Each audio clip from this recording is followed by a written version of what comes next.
you don't know about flyer deals on Instacart, this message is for you. Flyer deals are like strolling through your favorite store looking for deals, but you're scrolling your phone, and maybe you're in bed.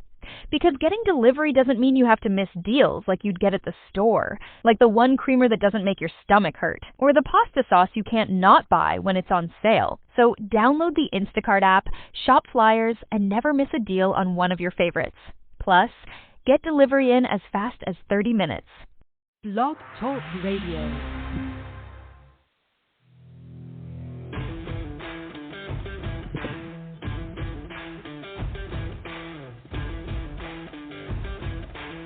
The following broadcast is brought to you by the iGolf Sports Network.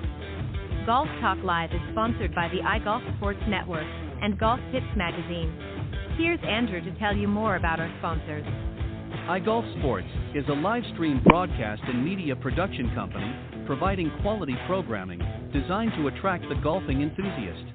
And Golf Tips, the game's most in-depth instruction magazine, including reviews on the latest equipment, tips from top teaching professionals, all designed to help you improve from tee to green. Welcome to Golf Talk Live with your host, Ted Odorico.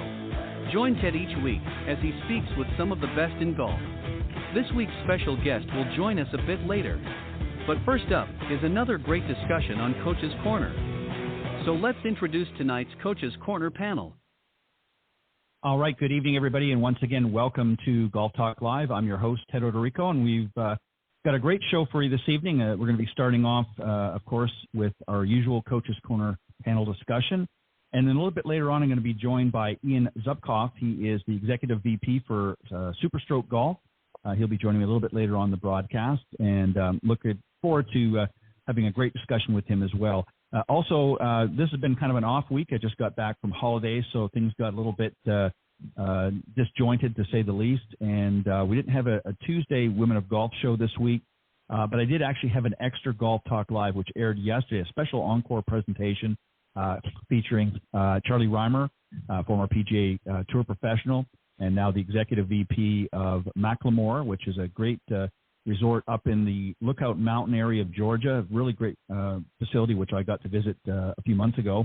And also joining him was the Director of Marketing, Conley Crimmins, and my good buddy and friend, PGA Master Professional and Senior Editor and Top 25 Instructor, John Hughes. So we had a great discussion last evening on Wednesday, which is not typical. So if you missed that and didn't get a chance to tune in, go to blogtalkradio.com/Golf Talk Live and just scroll down to the on-demand section. And you can listen to that sometime over the weekend, but I don't want you to disappear now because we got a great show for you this evening to listen to. So let's get started. So joining me on the Coach's Corner panel tonight is another good friend, John Decker, the Director of Instruction at the Medallion Club in Columbus, Ohio. He's also a Senior Editor and Top 25 Instructor at Golf Tips Magazine. And formerly he was a head instructor at the Grand Cypress Academy of Golf in Orlando, as well as the 2015 Southern Ohio Teacher of the Year. Currently, he has authored a great book, Golf is My Life, Glorifying God Through the Game, which, of course, comes with a Bible study, and he's been working on his second book, which he'll talk about a little bit later on, and also is available for public speaking, so you're welcome to reach out, and again, he'll provide some details on that at the end of the show, or at the end of the Coach's Corner segment. Also joining the panel has become another good friend, Sue Weger. She's also a #1 best-selling international author, motivational speaker, and peak performance coach, and she has been a great LPGA Class A golf professional for now over 24-plus years, owner of Weger Consulting, LLC, and she also authored a book called Golf, The Last 6 Inches, Change Your Brain, and it's available at Amazon.com. So, guys, welcome back to Coach's Corner, and I'm looking forward to a great discussion tonight. Thank you, Ted, for having us.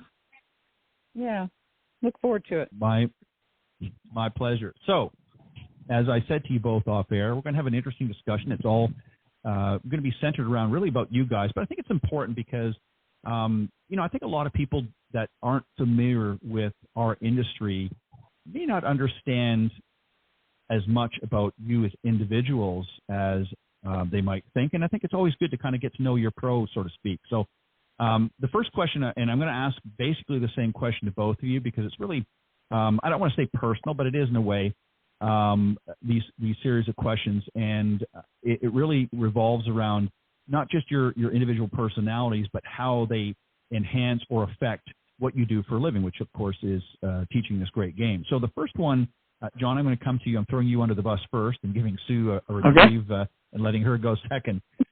So as you think about it, what do you consider to be your three of your greatest strengths and how they apply to your teaching profession? Well, Ted, first of all, thank you for having us on the show. And Sue, I look forward to this very interesting conversation tonight. I'm really looking forward to this. I guess the three, you said the three strengths and how they, could you repeat that again one more time? Yeah. So as you think about yourself, what are your three greatest strengths and how have they helped to enhance your professional teaching career as a golf professional? Okay. Well, I think my first greatest strength, I feel like, is my ability to get along with people and interact with people. In teaching golf, I've taught CEOs, I've taught professional athletes, movie stars, people like that. But I've also taught just average people who are learning the game for the first time, little kids. So being able to go and work with a 5 or 6 year old in one lesson and then turn around and work with a CEO in your next lesson, it's something that I really love about the game. So I think my interpersonal skills is something that I take a lot of pride in. It's something that's always kind of come naturally to me. So it's something I really enjoy. I think I like being out in front. I like doing public speaking. I like doing presentations. So I think like when I'm doing a golf clinic or a golf school, I feel very comfortable up in front of groups. And I think that that's something that has really helped me in my career, something that I developed. When I first got started, I was very nervous about it. And I've gone and done some training with Craig Can and worked on my presentation skills. So I think that is something that has really helped me as well. And I think, something that I really is important to me is my faith. And that's something that I try to, I have to be careful. I can't, in a lesson talk about faith. But I've talked enough about my faith, and whether I'm doing public speaking, social media, videos, things like that, where a lot of people, I've kind of had that door open, and if someone wants to talk about faith or along those lines, that sometimes will come up during a lesson. But it also has opened up doors in doing public speaking, like at churches and things like that, where I can try to grow the game of golf. And it's opened up some different avenues that most PGA professionals probably don't think about or maybe haven't tried to access in their careers. But I think that there's so many great lessons from this game that we learn about life and about people that it trying to blends in with Christianity and my faith. So I think those are the three areas that I feel very strong about and hopefully do a good job with my students. Well, and I think those are three great points that you and great strengths, if you will, that you raise. And I think it is important for, whether you're a golf professional or some other business professional, I think it's important for people to see and experience a little bit of who you are. I mean, one thing, and Sue, I'm coming to you next, don't worry. So, but, one of the things I think as you pointed out, John, really sort of getting up in front of people and having to, I think as professionals and whatever you do in your business life, everybody's a little bit nervous initially getting up in front of a group. And that's, probably one of the number one fears that most people have is public speaking of some form, whether it's an individual one-on-one or even in a small group or larger. But I think people see and get to experience a little bit of who you are, and it's about making connections out in the golf course and on the lesson tee. And I think if people feel that you're, somewhat open and receptive and friendly and whatnot, they're less intimidated. So I think those are some great qualities to have, and certainly definitely have become strengths that you're able to utilize in your day-to-day profession. So what about you? What do you think are your three greatest strengths? Some may overlap what John has said, but what do you think your great strengths are, and how have they helped you in your teaching profession?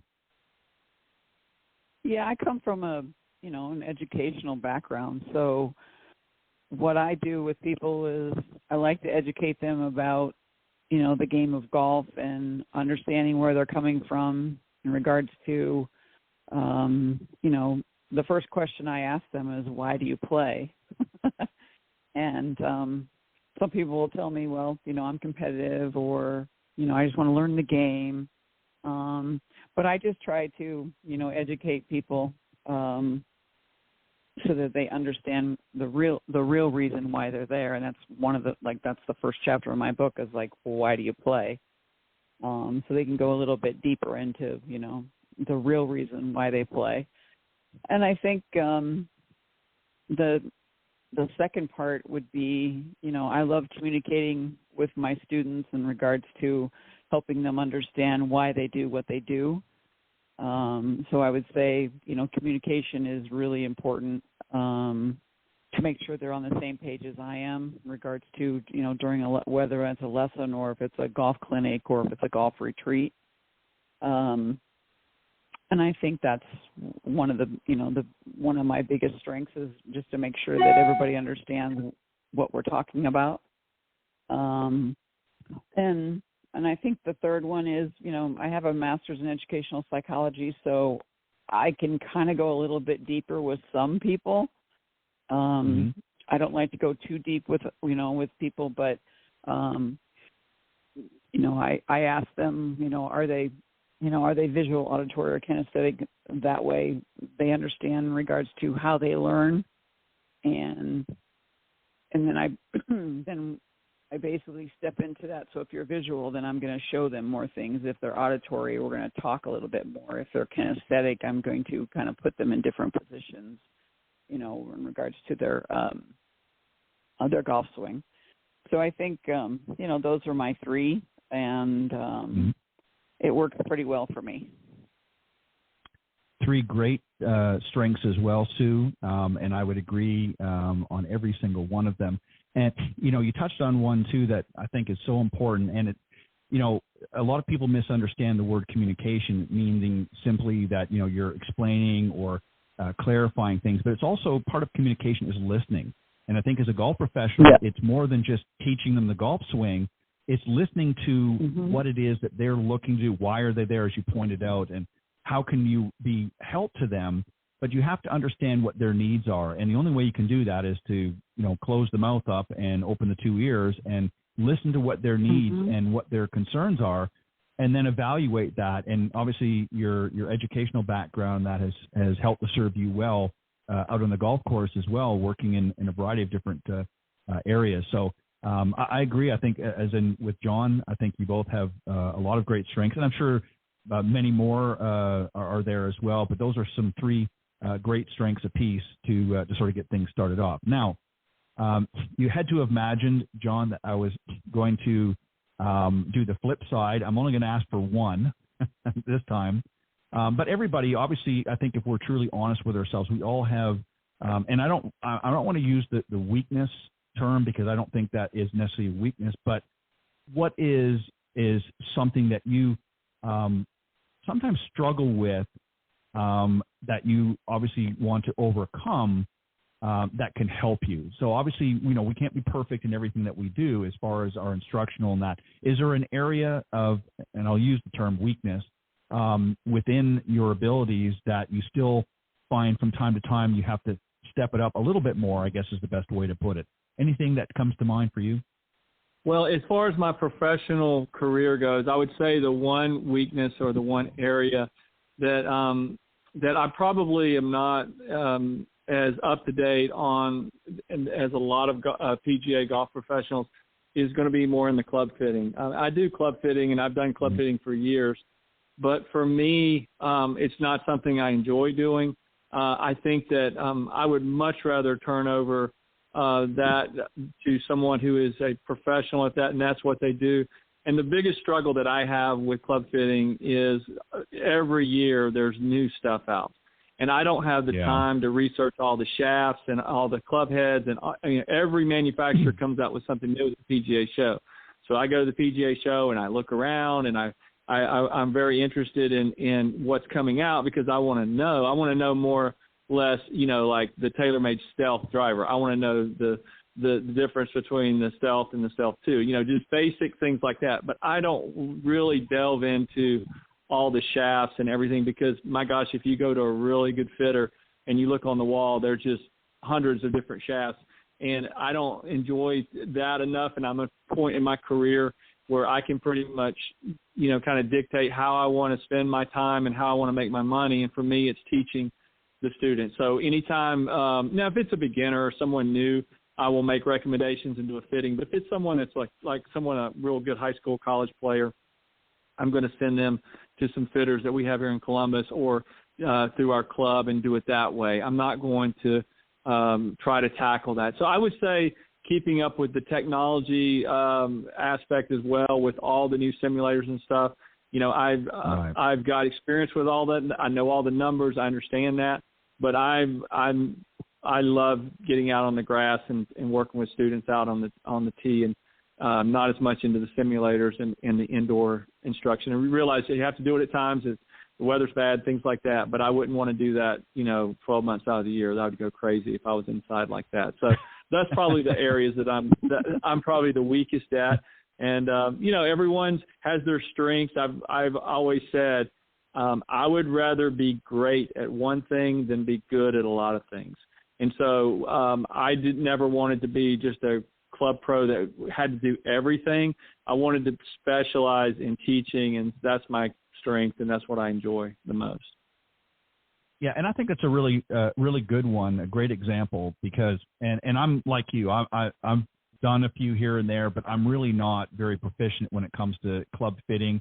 And there's a lot of people in our industry and all around the country and so forth that are very proficient in that area, and I would certainly turn to them as well. Obviously I've had to do it from time to time, but I'm like you, is I don't want to. I would rather be really good at one thing or maybe even two things than sort of just okay, on a few things, or good here, not so good here, and just kind of back and forth. So I agree with you. I think you have to find where your strengths are, and that's what you really focus on, becoming the best that you can be at. And then the other areas, what you do is you back yourself up with when people have questions about certain things that you're not as proficient in, you've got answers for them. You can say, I don't deal with that myself, but I've got a great person over here that we can get you set up and get into the right equipment and the right sizing and so forth. So I think that's smart to do that. Sue, what about yourself? How do you feel? Everybody, has, as we talked about, some strengths, but every lack in certain areas, it's just a natural part of the beast, if you will. What you classify as maybe your area that needs improvement, or as in John, where it's not necessarily a strength, but maybe not as proficient in?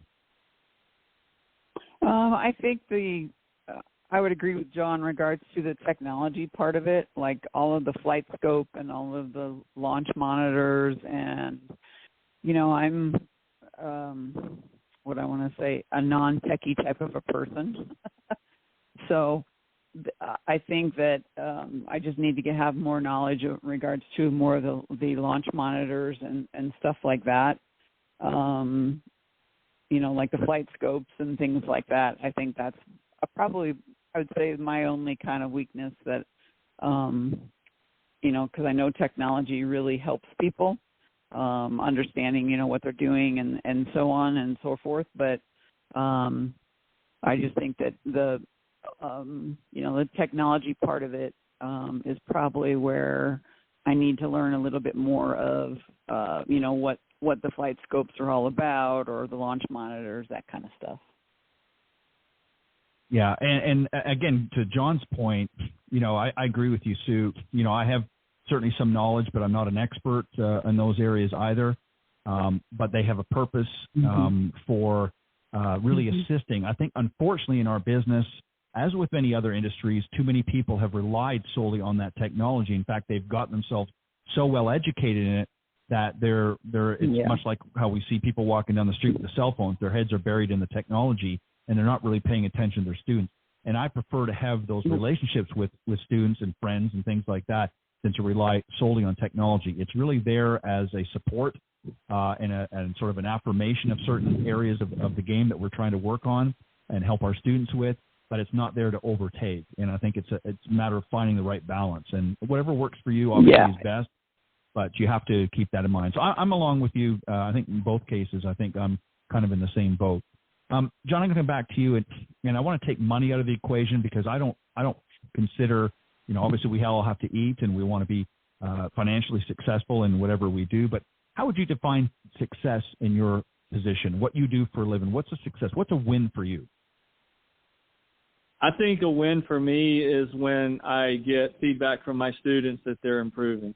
Whether it be, I had a lady that I gave a lesson to the other day about 2 weeks ago, and she said, John, I've never broken 60 before. She sent me a text like the very next day after the lesson. I've never broken 60 before, and today I shot 53. Thank you. And that made me feel just as good as someone who was trying to play on the PGA Tour or LPGA Tour, and they went out and came in third place in a professional tournament or something like that. I felt the same satisfaction that they improved, and because it's very difficult ultimately why people come to a teacher in this game and to learn the game of golf is they want to improve, and everyone has a different way they measure improvement. Some people want to play professionally. Some people want to just learn so they can go out and play with their spouse. And some people want to go from being a 21 handicapper to an 18.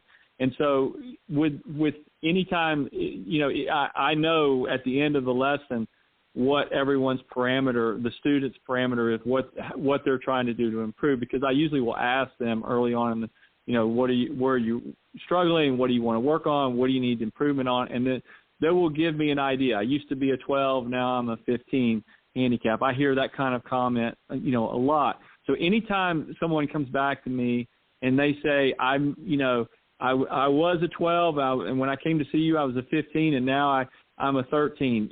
Things like that makes me feel very good and very satisfied. And on the flip side, sometimes people kind of go the other way at first. And so, that's a struggle. But if you can get that person to buy into what you're doing and just let them know that this is not a quick fix. I don't have a magic wand, so it's going to take some time. But as that time, and you spend time with that student, you develop a relationship with them, and eventually, they see those successes, and when they share those with you, I think that's what means the most to me as a teacher. I think that's a great definition of success for you, and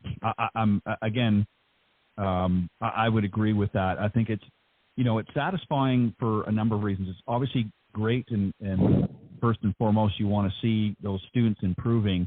I think also for me, I like just to see them excited about the process, because we all know it's like anything. It's like doing homework. I mean, there's things that they're going to be required to do in order to improve, some drills and things like that. And sometimes that can be a little overwhelming, and sometimes it can be a little bit frustrating, or feel like you're getting dumped a bunch of homework.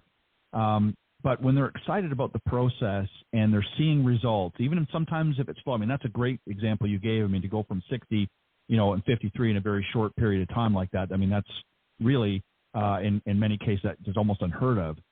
But it's not impossible. And, but again, success for me is to see the student is engaged in the process, they're excited about the process, and they're eager and willing to do the various things that need to get done and want to see improvement, and then ultimately start to see that as they move along. So I think that's a great definition of success. Sue, what about you? What's defined? Again, I'm sure you probably concur a lot with what John just talked about, but is there anything else that you can think of, or is there something specific that would put a win in the column for you?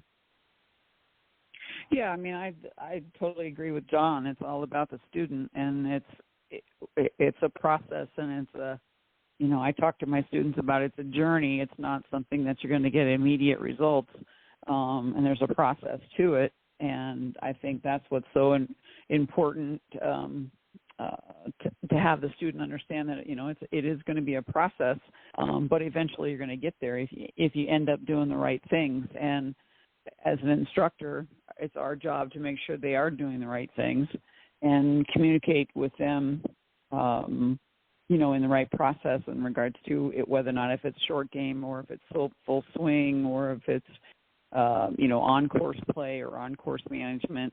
It's all about helping them understand, where do I need to go from here at this point in time.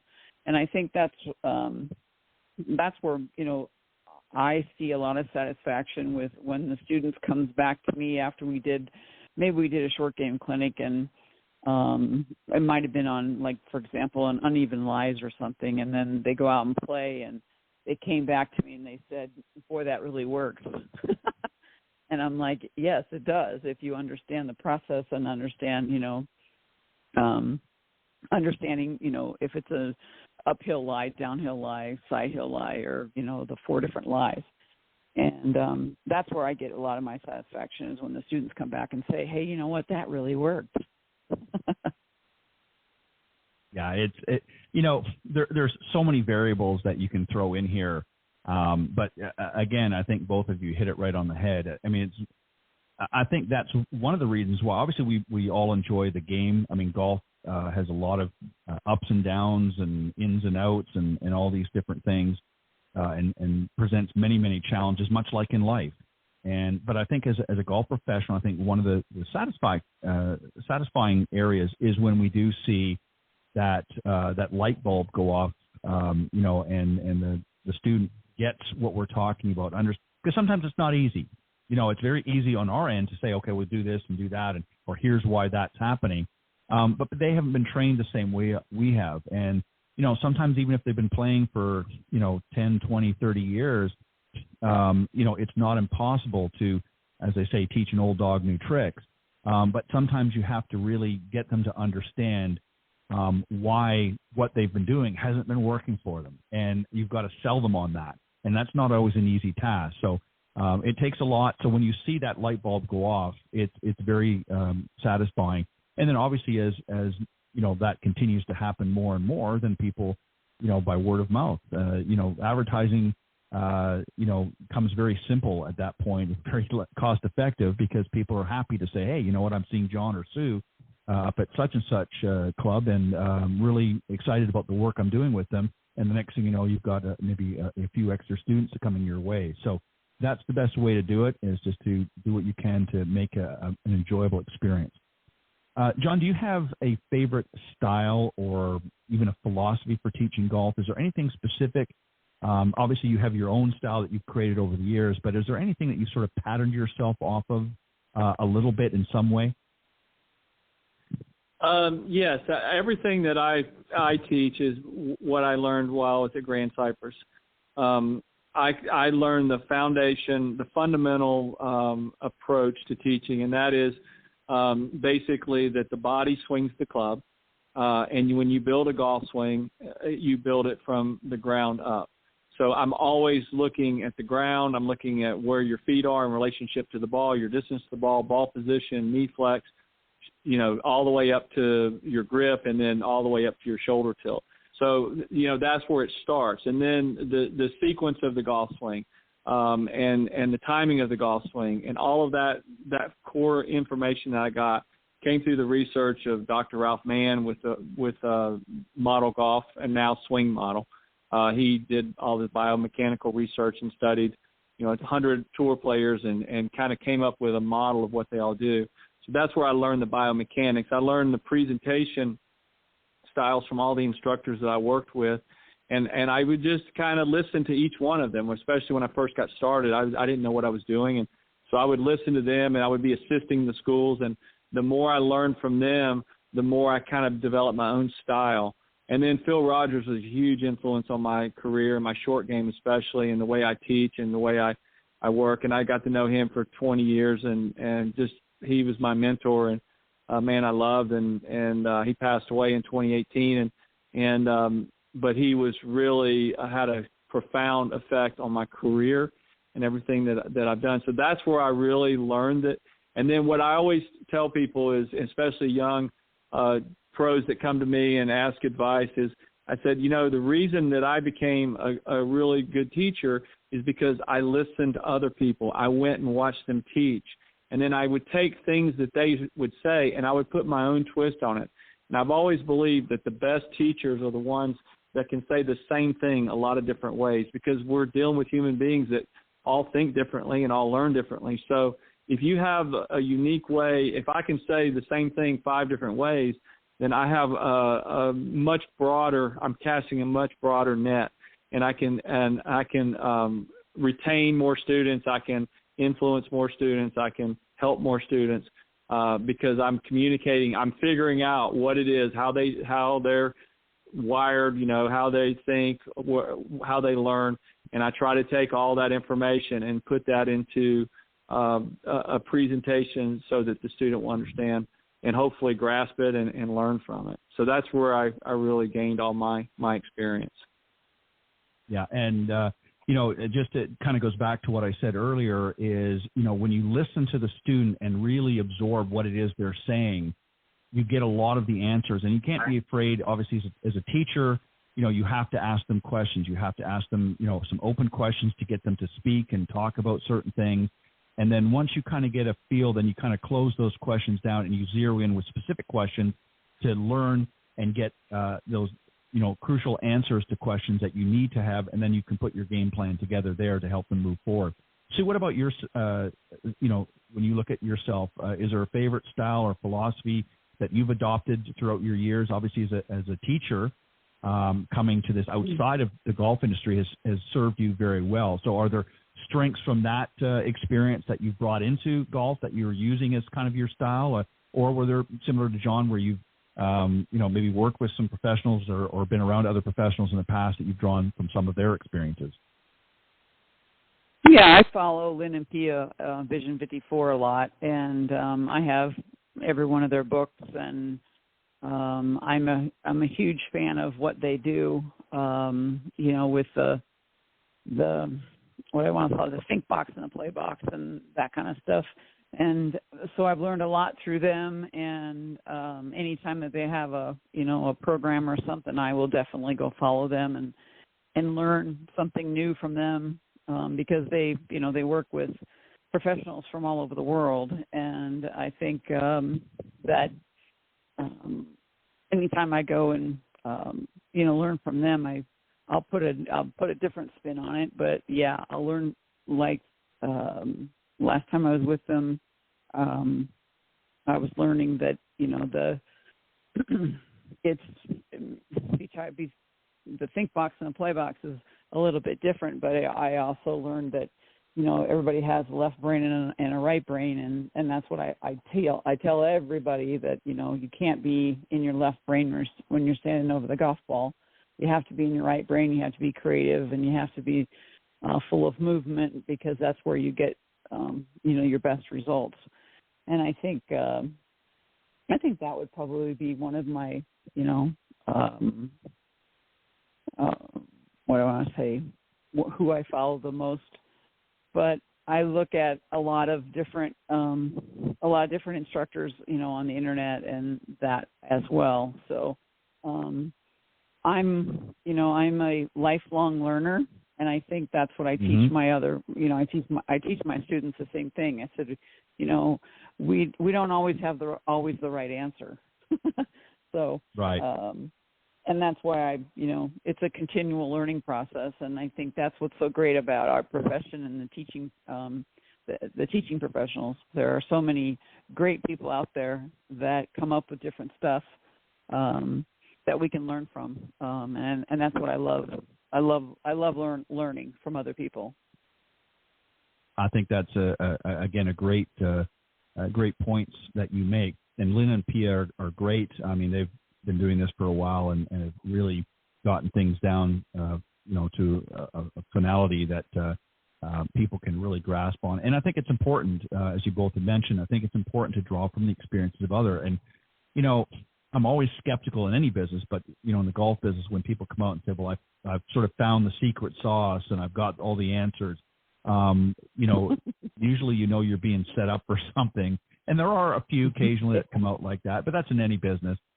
But I think the ones that really are always, as you pointed out, Sue, always learning, always, receptive to new, positions. And that doesn't mean that you change your entire philosophy or anything to that nature. Excuse me.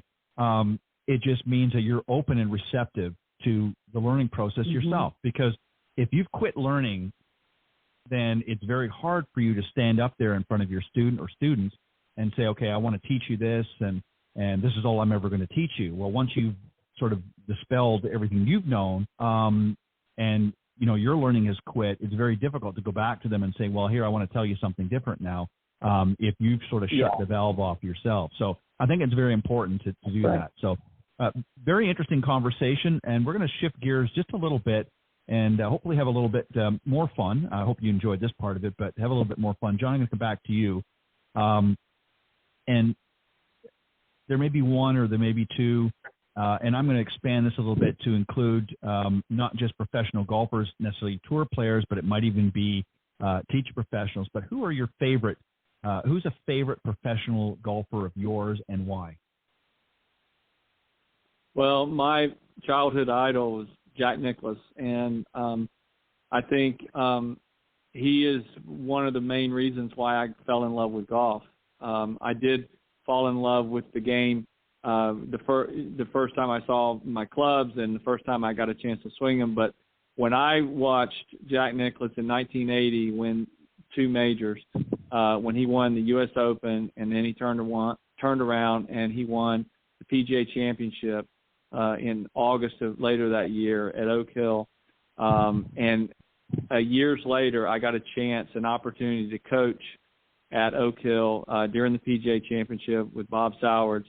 And when I was walking those fairways with him for that week, it just came, my whole career, my whole dreams, everything that I experienced as a golf professional went back to the memories of 1980 and the memories of watching Jack Nicklaus win those tournaments. And that is what poured gasoline on the fire for me. And it went from there. And then in 86, when he won the Masters, that took it to another level. At that point, I was in high school. So it's just, that to me is when I think back about why I fell in love and why I wanted to be a PGA Tour player and ended up being a teacher and the whole journey, it all goes back to those dreams and watching him. And I can see how Tiger has influenced this generation and how, Bobby Jones influenced a generation and Ben Hogan. So there's so many great players, and there's young players that are coming up now that will influence the future players. So I think to me that's what stands out, and to me that's why I fell in love with the game. Yeah, Jack was obviously my favorite as well, and for many of the same reasons. Just I really enjoyed watching him, and he was always very deep in his thought process, very methodical about what he did. But there just seemed to be sort of a natural flow about him that was very intriguing, and obviously something that Tiger did through his career. And as you said, there's just certain ones that stand out.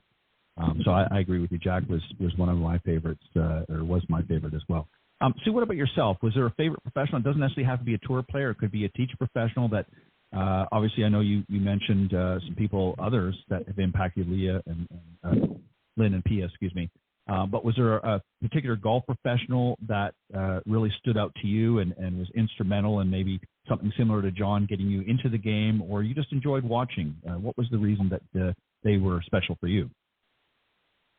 I was a 4-sport athlete before I got into the game of golf. So I started really late, like after college.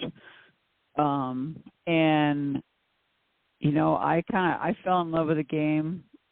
I'll say by accident. And so as I started to learn the game, I grew up in Nebraska, so I went and played with a lot of, women amateurs in the state of Nebraska. And I looked up to them so much, and I learned a lot from them, playing the game with them. And then when I really fell in love with the game, it's like, man, I think I could do this. That's when I decided that, I wanted to be a teaching professional because of my education background. And I think I'll just say this, I think the women amateurs in Nebraska really, helped me motivate myself to say, okay, I'm going to go to the next level. And then after that, it was, I moved from Nebraska. I went to Charlotte, North Carolina, And I had a head golf professional that took a chance on me, because I didn't have, any, golf background or anything like that. But he knew I really cared about the game, and I was pretty good at it, and that's when I started my career. He was the head golf professional at Myers Park Country Club, and to this day, I thank him every day because he's the one that really, helped start my career. And I think that, I'm grateful that I had that opportunity because a lot of people wouldn't take a chance on me when I first started. And then the other person that I truly cherished having a relationship was Dana Rader. She's unfortunately no longer alive, but that's who I talked to in Charlotte when I was there. And she was one of the teaching professionals that actually had just left Myers Park Country Club to start her own business at one of the other clubs there. And I, had the opportunity to meet her and talk to her about what the LPGA was all about, and that's what really, really kicked me into the teaching profession. There's so many influences, and for me, one of the things, in addition to obviously, watching great players like Jack and that, is I always enjoyed earlier on in golf many of the invitationals that you would see, whether it be the Bob Hope Invitational or, when Dinah Shore was around. I mean, obviously I'm dating myself now, but, I enjoyed those tournaments and watching. To me, they just epitomized, Bob was obviously, would clown around a lot and obviously went on to run a very successful USO campaign. And to this day, still, not him, but, you hear of different things as a result of those. And he was an early pioneer and always loved the game so much. So they had the Bob Hope Invitational, I think it was in Palm Springs. But, Dinah Shore, same thing. And these people were instrumental in the game. And you really kind of miss them because they made golf interesting to watch and fun and sort of added a little bit of a celebrity aspect to it as well. So those are people that really were of interest to me as a youngster growing up and helped to bring an appeal for me to this game, in addition to some of the great professionals that played. John, is there a piece of golf equipment that you think every professional should have? And it doesn't necessarily have to be a club. It might be a training aid, but just something that is a go-to for you when you're working with your students. And in your opinion, maybe many share your thought, but is there one piece of equipment that you think every golf professional should have, I say in the bag, but it doesn't necessarily have to be in the bag, but you know what I'm talking about. Your thoughts? Yes. For me, it's the Orange Whip. I think that the Orange Whip is the best teaching / warm-up device that I've seen. If you haven't seen it, you can go online and see it. And I'm not endorsed by them or anything like that. I purchased an Orange Whip actually at the PGA show this year. I've been using them for years, and they are fantastic. I use it every day. I start out and swing it just to loosen up. On my website, I've got a video showing how to really use it. If you go on deckergolf.com, you can see how that video. But I really believe that it's great because it does many things. Number one, it's great for flexibility, and the majority of golfers out there, especially the men out there, need more flexibility. It's also good for strength training. There's a lot of women that I teach that need to swing that so that they can get stronger in their golf muscles, and men as well. And juniors, they make a junior model as well. So it's good for building up core strength. It's good for building up, the transition in the golf swing. But it also works on your timing. Anytime I get a student who has a really quick golf swing, the first thing I do is I go grab that and I give them the Orange Whip and I say, swing this. You're not going to have a quick swing anymore because it automatically slows you down and it gets you in a nice rhythm. So it's just a great overall practice device, teaching device, however you want to call it. But it's something I keep in my bag. When I get to the golf course, I start swinging it, and then I go into, actually playing with it or warming up and hitting shots with it. So I think that, in my opinion, that is an investment, a wise investment. And I always tell my students, it doesn't matter. It could be snow on the ground in the wintertime. When you, if you swing that thing every day or after a workout, it's a great time. If you've been working out, it's a great time to swing that while your muscles are nice and warmed up, and keep your golf muscles in strength. Because there's a lot of people who are really strong and in shape, but their golf muscles aren't in shape. They can't turn. They don't have the flexibility to do it. So to me, that's the best thing out there for it. Yeah, I have one as well, and I'm not endorsed by them either. I had to shell the money out for it, but it's a worthwhile investment, and I agree. And you're right. You know, a lot of folks go to the gym and think if they pump a little iron, they're going to get in great shape, which they can, but it doesn't necessarily convert into helping your golf swing. So there's a lot of great tools out there, and that Orange Whip is definitely one that I keep in the bag as well. Sue, what about you? Any particular piece of golf equipment, whether it's a training aid or something else that you think every professional golfer should have in the bag? Yeah, I carry with me balance pillows because I think that's one of the issues that a lot of people don't know and don't understand when they're standing over the golf ball, how balanced they should be.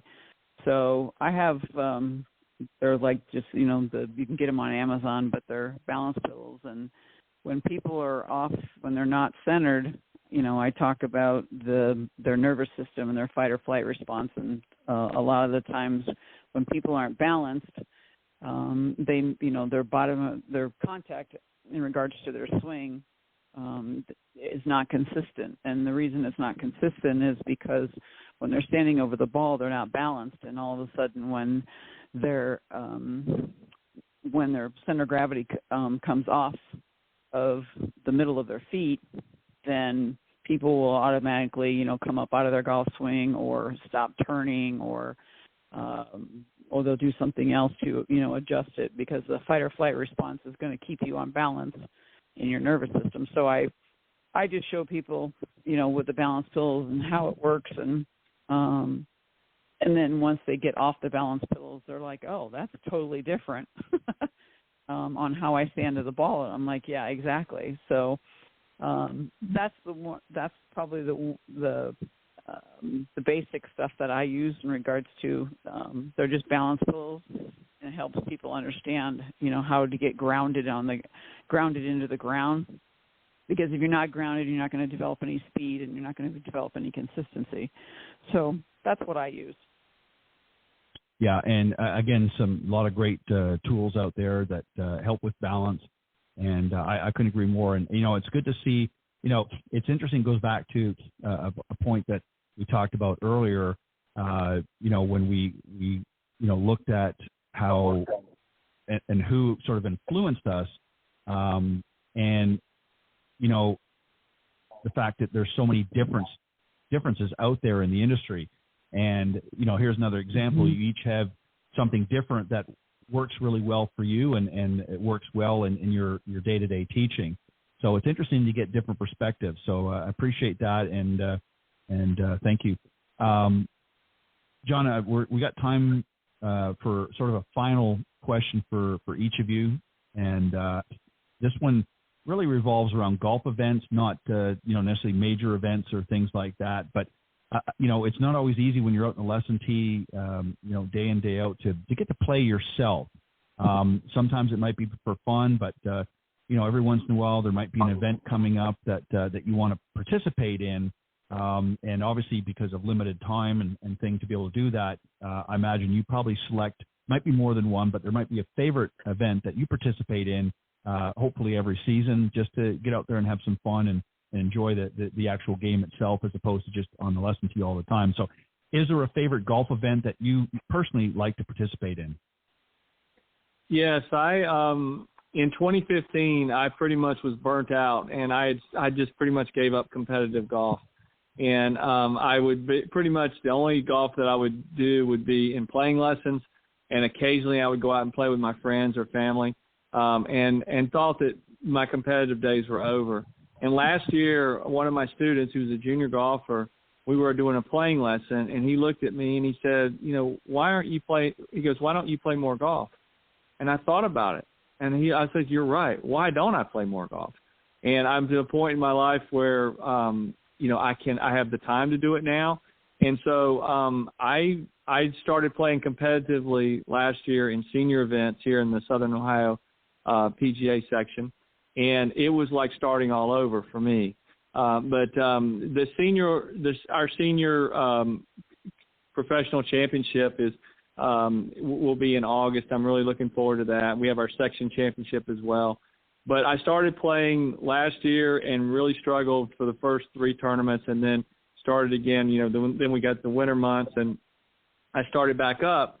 And actually, this year have started to see some improvement, and it's really helped me because it makes me. It really brought back a lot of memories of what my students are going through, especially my high school and college players, and being able to relate to them what I feel and knowing what they feel. And I went out and I played in a Pro-Am on Monday, and my partner and I won the event. So it was really, it's been really exciting. Mm-hmm. It's been a lot more difficult than I thought it would be, because I just thought, well, I'm hitting the ball fine on the range. And tournament golf and hitting the ball on the range are like 2 different worlds. And so it really brought that back to me. And I feel like because I'm playing more now than I have in the last few years, I'm going to be a better teacher. And that's really the main reason why I'm doing it. So I'm real excited. Yeah, it's, pardon me, and I agree with you. You have to, I think one of the big misconceptions in our industry is they just assume because we're in the golf profession, we're playing a lot of golf all the time. And, early on in your career, you might be able to do that because, number one, you're younger and have the vitality to do it. But also your lesson, you're not booked up all the time with lessons. So you have a little bit more time and flexibility. But as you get more proficient in your career, it's not always easy to get out there. And so people are kind of shocked when they say, well, you must play a lot of golf. And, many of the people like yourself and that I've talked to, or some have gotten back into it again, but for a number of years, some of them out there have not been able to play a lot of golf other than with family and friends, as you said, but competitively, just because of timing and just not being able to do it. So I think that's great. And I'm glad that, that it's, you're seeing obviously some success as you, get back into more of a playing side as well. So great job. So what about yourself? Is there anything, again, we're all busy with life and we don't always get a chance, but we try our best to get out and maybe play in some events. Is there anything special for you that you like to participate in, even if it's not every season, but maybe once in a while? Yeah, I get invited to play in Pro-Ams around up in northern Arizona. I played in a Pro-Am over at Forest Highlands up in Flagstaff a couple weeks ago. And then there's another couple of Pro-Ams coming up here in September and October. So yeah, I'll take a team, and I love to play, no matter if I'm playing good or bad. It's just because I love to play. Yeah, I enjoy it. And then sometimes after work I'll just go and play like 6 to 8 holes and just go out by myself because I love the game, and I love what it does, for me when I'm out there by myself sometimes, and just put the earplugs in and listen to some music and enjoy the game. And I think that's what I enjoy the most, is like it's still an enjoyment for me. And I think that's the whole entire point. It's like it's supposed to be fun. Mm-hmm. And yeah, so it's supposed to be fun. And if I'm not having fun, I'm not going to be playing. So, but I want to have fun when I play. So that's me. I think that's fantastic, and I think you should, try to get out. That's has been one of my goals for this year, is to get out, not necessarily playing any specific events, but just to get out and play more. Unfortunately, when we do what we do, whether it's teaching or involved in other aspects of golf, sometimes we get changed and don't always get out to do that. And, people don't realize that when, just as we express to our students, excuse me, Crystal. Sorry, I got a little tickle in my throat. what we try to express to our students is about the importance of not just hitting balls on the range, John, as you talked about, but actually getting out there and playing. So when we're not able to do that as much as, we would like to or even need to, our games suffer too. So it's a great opportunity. It's a great learning opportunity, not only for ourselves to, gather more information. Okay, what do we need to do? And to get things a little more up to snuff, but also it's a great teaching opportunity for our students to say, even we are going to fall short from time to time when we're not out there working on our game and practicing and obviously playing as well, and putting all of those important tasks that we give to them, putting them together and putting them in practice for ourselves. So some great points. Very interesting discussion tonight. I hope you guys enjoyed that. It was something a little bit different that we hadn't done on the show before. And it's always interesting to get a little bit, a little bit different perspective on things. And I'm always trying to mix it up a little bit. So I'm going to give each of you an opportunity to just share with the folks the best way to reach out. And if there's anything special that you want to plug, by all means, go ahead. John, I'll let you go first, and then Sue. Well, Ted, once again, thank you for having us on the show, giving us the platform to be able to talk to your audience, to talk about the game we all love, and we really appreciate all that you do to help grow this game. And Sue, I've really enjoyed being on the show with you again tonight, and wish you a great season ahead. For the listeners out there, one of the best ways to get in touch with me is to go to my website, deckergolf.com, and that's all one word. deckergolf.com, and on there I have videos for the full swing, short game, putting, chipping, pitching, bunker, golf management, or course management, and golf fitness. So I have videos, video library of about 200 videos on the website. You can also follow me on social media on YouTube, Facebook, Instagram, and LinkedIn.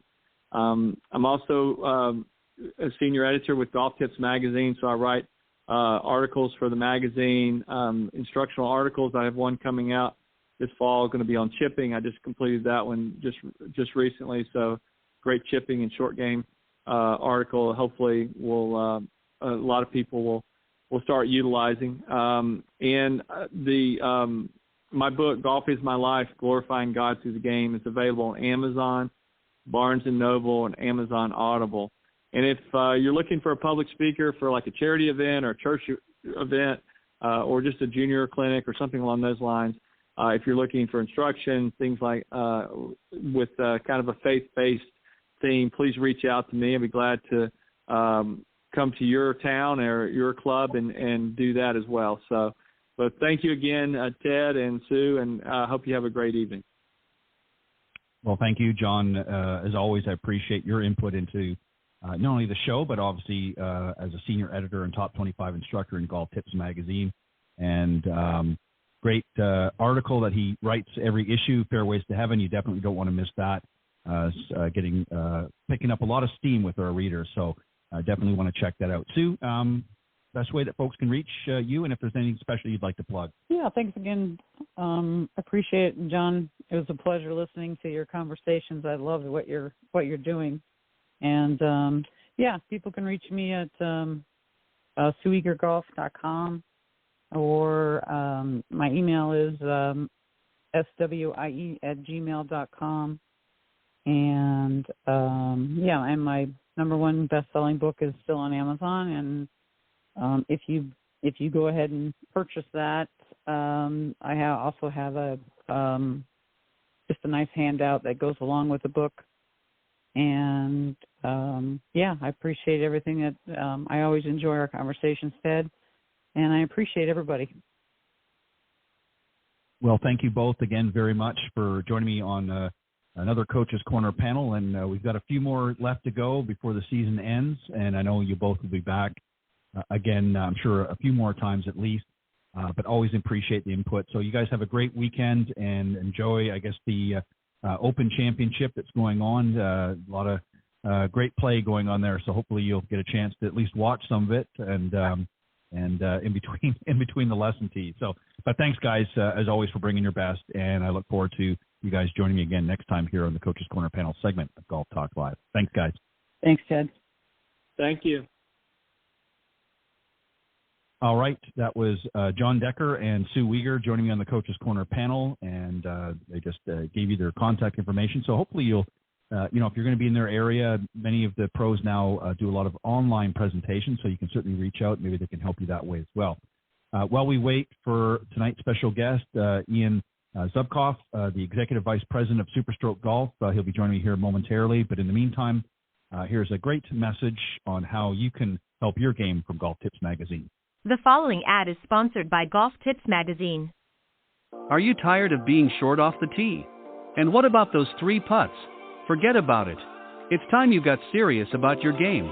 Golf Tips, the most in-depth magazine in the industry. For over 30 years, Golf Tips has delivered expert content such as the latest golf instruction from America's top pros, simple to follow practice and game improvement drills, fitness and mental game tips, equipment, training aids, accessory and apparel reviews, golf destinations and travel tips for every budget, and so much more. Don't miss a single issue. Go to golftipsmag.com and subscribe today. All right, and don't forget again to go to golftipsmag.com and subscribe today, as we've got some great tips in the magazine, as John pointed out, as one of the senior editor and top 25 instructors. You can visit our website and you can sign up for either the print version, digital version, or both, whatever works for you. Some people like to have both. It's very affordable, some great pricing there.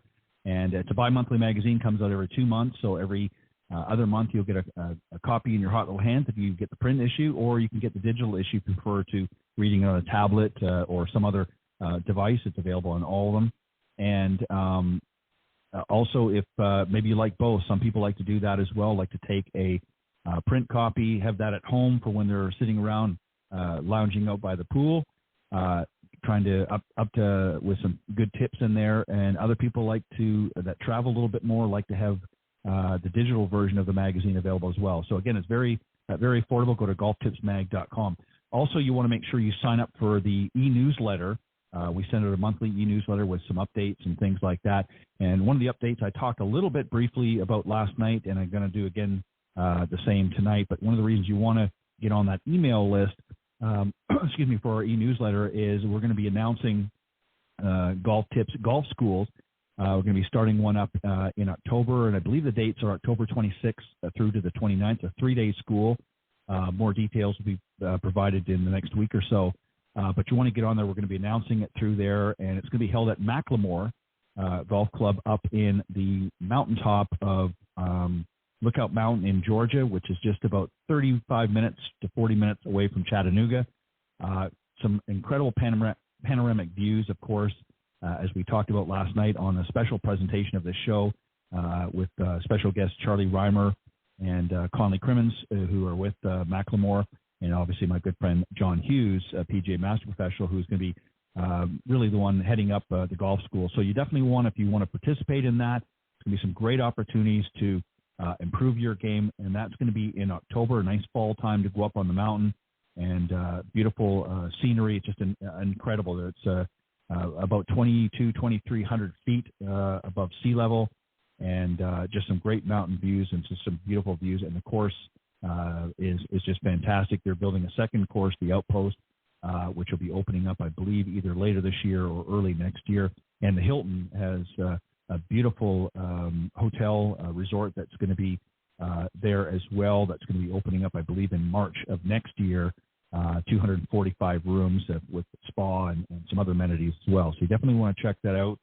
Some great stay and play options. So you can go to themacklemore.com. Themacklemore.com is the website, and check that out there. But we're going to be starting up the golf schools this fall. John has been doing some work with some temporary schools up there at Macklemore through the last year, and Golf Tips is now going to participate and bring some of you folks up there as well and help you with your game. So stay tuned for that. Again, go to golftipsmag.com to not only subscribe to the magazine if you haven't already, or maybe you want to gift a subscription to a friend of yours that needs a little help for their game. It's a great way to do that as well. And it's available in print, digital, or both. So take your pick, whatever works best for your needs and your budget. And also, don't forget to sign up for the e-newsletter so you can be up to date with some of the latest tips and some other useful information. We try not to bombard you guys with a lot of email blasts and things like that. We're very respectful, so you won't have an issue when you sign up. But as I said, we're just going to wait for our very special guest. Hopefully he should be calling in momentarily. Just reached out to his agent, so we should be getting a call in from him in a few moments. But let me just remind everybody, too, we are live every Thursday evening here on Golf Talk Live. And the best way to find us is, if you want to listen to the live broadcast, is go to blogtalkradio.com/Golf Talk Live. And every Thursday evening from 6 to 8 p.m. Central, you can find us there front and center, and it's a live broadcast. And for some reason, if you're not able to join us during the live broadcast, if you go to that link, blogtalkradio.com/Golf Talk Live, and just scroll down to the on-demand section. All of the previously aired shows, including tonight's, will be there after the end of the broadcast in their entirety. You can listen to them then, as mentioned earlier in the broadcast. Last night we had a special encore presentation with featuring some of the folks from Macklemore. You can go back and listen to that sometime, maybe through the weekend or even after tonight's show if you're listening live, if you want to catch up on some of the interesting stuff going on up at Macklemore. But make sure you do that. It does air live every Thursday from 6 to 8 p.m. Central on this network. And don't forget to also tune in. We'll be firing it up again next week, last week, and the week before. Obviously, I was on vacation, and so we didn't do a Women of Golf show, which also airs on this network. It's blogtalkradio.com/Women of Golf with my good friend, co-host, LPGA professional and Legends Tour player Cindy Miller. We host that and feature a lot of the Epson Tour players and other LPGA players, as well as other industry types helping to elevate this great game, so, and particularly helping the women's market. So we're always happy to do that. So make sure Tuesday mornings that airs from 9 to 10 a.m. Eastern. You can listen to that, and same thing applies. You can listen live every Tuesday morning during that broadcast, or you can go to that link again, blogtalkradio.com/Women of Golf, and just scroll down to the on-demand section there, and you can listen to that show in its entirety as well, the recorded version. So lots of great ways to tune in, and it's available in where anywhere some good podcasts are, Spotify, iTunes, and many other places as well. So check that out, and it's a great program, lots of interesting guests and so forth, but just check that out. So I'm getting a note here. Let me just, as I see, he's just getting ready to call in. So we'll give him another moment here. And nope, there he is. So let me introduce tonight's special guest. As I mentioned, he is the Executive Vice President of SuperStroke Golf, Ian Zubkoff, and he's been a golf industry executive since 1995, dating back to his 13-year stint at Nickent, and he joined SuperStroke in 2008, has been seen the company soar to the top of the industry with an impressive market share among putter grip brands. We're going to talk to him about a lot of different things, but please welcome my very special guest this evening, Ian Zubkoff. Ian, welcome to Golf Talk Live. How are you doing, Ian? Can you guys hear me? I can certainly hear you. Can you hear me okay? All right, I good. certainly can. Yeah, I'm great. Excited to be on the show and talk putter grips. Well, let me first get you to do this. I always like to, especially for somebody that's never been on the show before, just to kind of give us a little bit of a background of what it is about golf that excites you and how you sort of got your start in golf. Not necessarily so much as a business professional an executive in the golf industry, but just what drew you to the game, and when was that? Well, I mean, when I was a youngster, I did some caddying at a country club, and that obviously got a little bit of juices going, but I didn't really pick up golf until I was in my early to mid 20s, and a bunch of the guys that I worked with played golf, and I mean, I immediately got addicted to the game. So it was an immediate addiction. Coming from an athletic background, having played tennis and baseball and basketball, I mean, I was pretty fortunate to pick up a club and be able to swing it a lot better than most beginners. And I thought I was better than I was. So, of course, I spent the the next 40 years figuring out that I'm not as good as I thought I was then.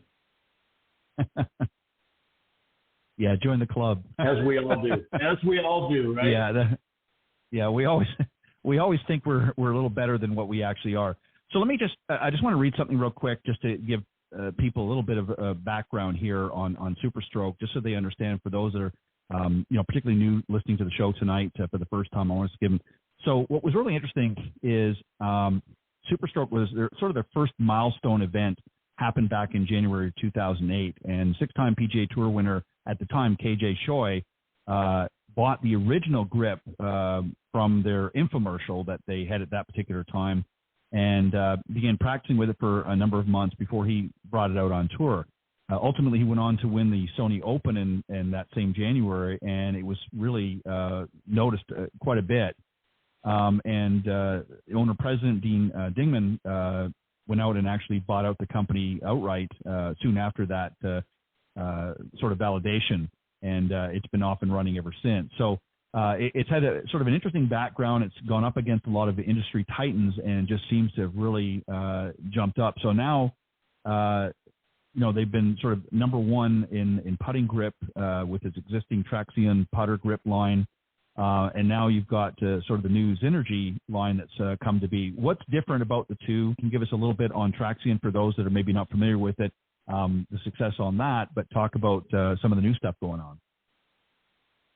Well, I mean, you talked about the beginning, and of course, when Dean and I, bought the company back in the latter part of 2008, beginning of 2009. I mean, the company was pretty small, right? Like nobody knew it, and grips that were being made back then you screwed them on with an Allen wrench. You didn't slip them on with tape and mineral spirits like you do now.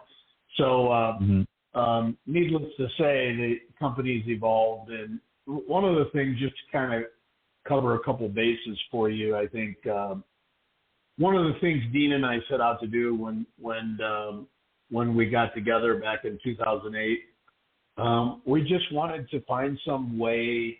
I mean, he's as passionate about golf as I am, and our mission was kind of to make golf easier for everybody. How could we do that?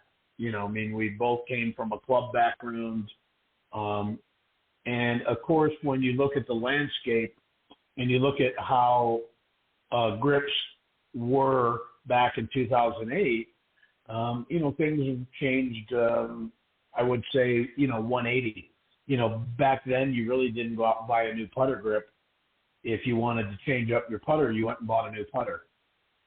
Now we have, I think, the better part of 40 different shapes and sizes and different metrics of, 2-piece and 17-inch and 10.5 inch and 13-inch. We just have so many different shapes and sizes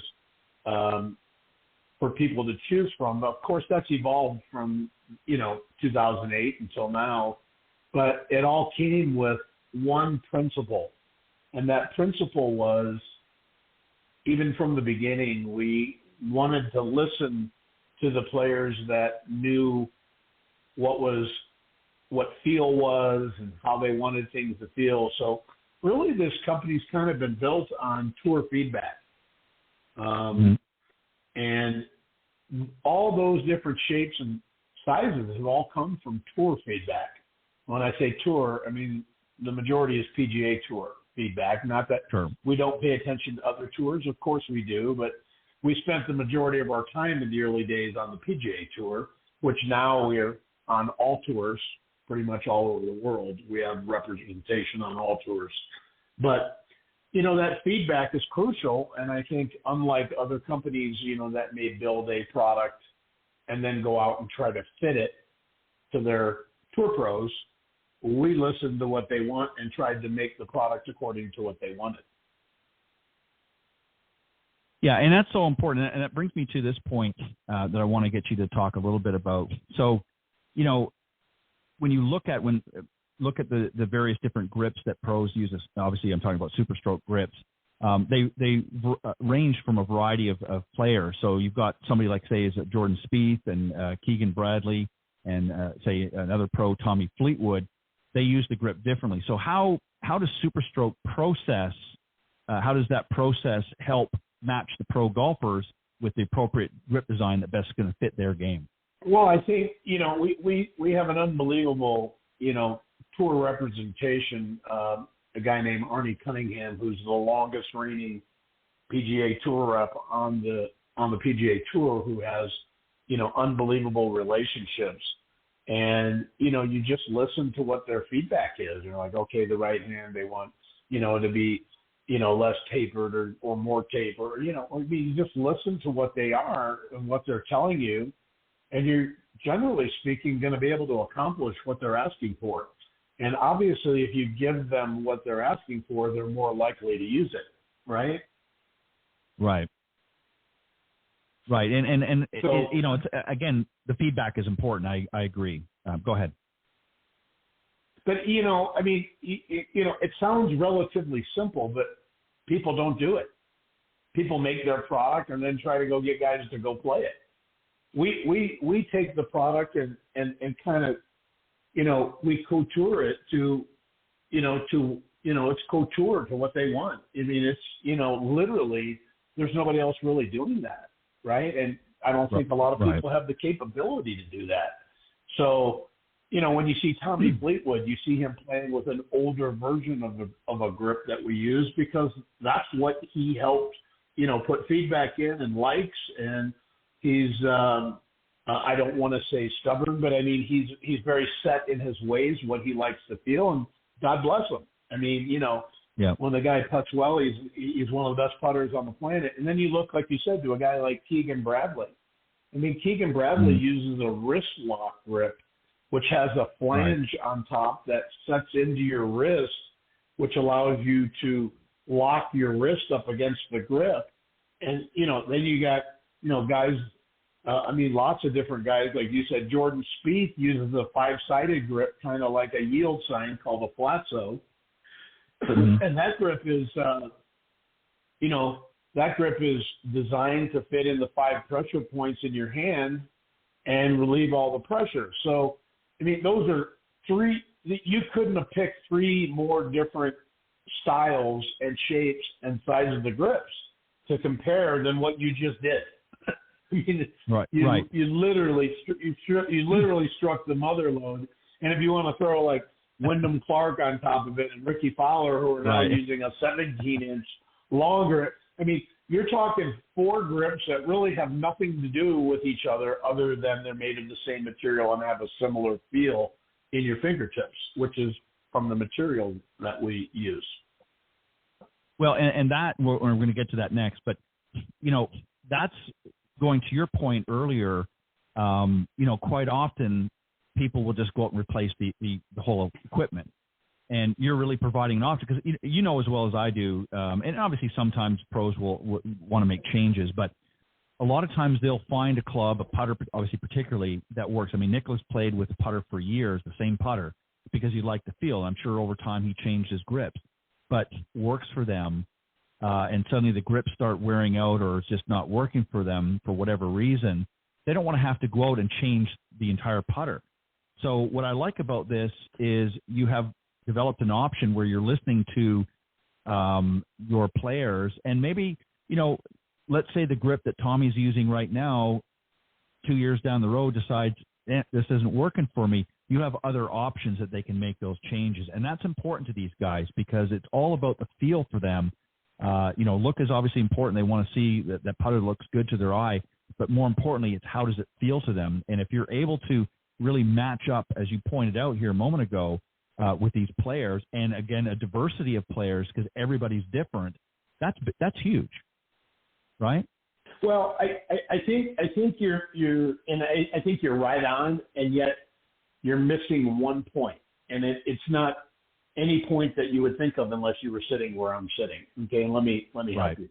How long have you been playing golf? 30 years. Okay, so 15 years ago, let's go back 20 years. Okay, do you remember? You had a bad round putting. And, horrible. What happened? What did you do to change things? I mean, there was no option to go change your grip. Right. There was no right. What we did 20 years ago. Pardon the joke, but the putter would fly into the lake.